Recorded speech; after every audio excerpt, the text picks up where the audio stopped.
Somebody wants to have $130,000 for retirement. Okay, that's an ending amount. So we've been working with the compound interest formula. And it's usually R divided by K. I'm just going to write R here because the compounding period is annually.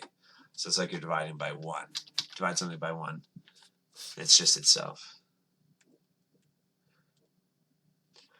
So they want to know the ending amount, which is different than the other problems. They want the ending amount to be $130,000.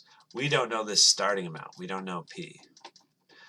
We do know the APR, the rate is 0.08, and the time period is 30 years, so that's what goes up here. Now, we can get this out of that online calculator I've been using in other videos. Kind of fits, not really. So to figure out what this number is next to the P,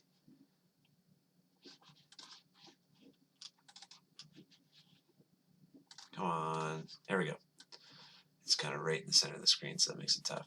I'm going to type in parentheses 1 plus 0.08 and then use that caret symbol. I held shift and pressed the 6 key on the keyboard. And there's my 30. So I've got 10 point. I'm going to carry all these decimals with me, okay? So this equation is 130,000. That equals some principal, some starting amount that we don't know, times this big long decimal. So using algebra, we need to get P by itself. That means we need to divide both sides by this 10.06 blah, blah, blah, blah, blah, this big number. I'm going to keep it balanced by doing the same thing to both sides. That will get P by itself. So with my calculator, I've got 130,000 divided by 10.06265,689. So we got a principal, when we round to the nearest cent, of $12,919.05.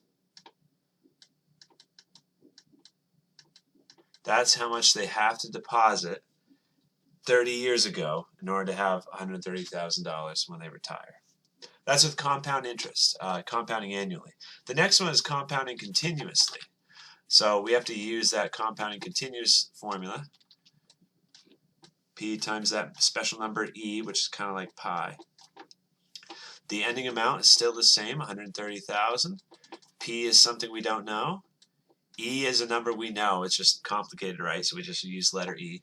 The rate is 7.5%, so we multiply by 0.075. And the time is 30 years, so times 30 here.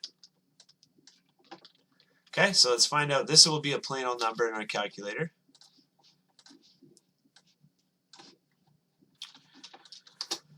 So we're going to type E exponent and then parentheses 0.05 times 30. That gives us 9.48, a whole bunch of decimals. So we've got 130,000 equals P times this big long decimal. So just like before, the goal is to get P by itself. So we got to divide both sides by that 9.48 to make it disappear, right? So that would get P by itself. So with my calculator, I'm going to do 130,000 divided by 9.487735,836. So that's that's $13,701 and looks like 90 cents when I round for my second answer, that second box that pops up. Okay, just watch your cents because it's a real bummer to get that one wrong just because of a rounding error. But got to start with more money in the other account. It's got a smaller interest rate.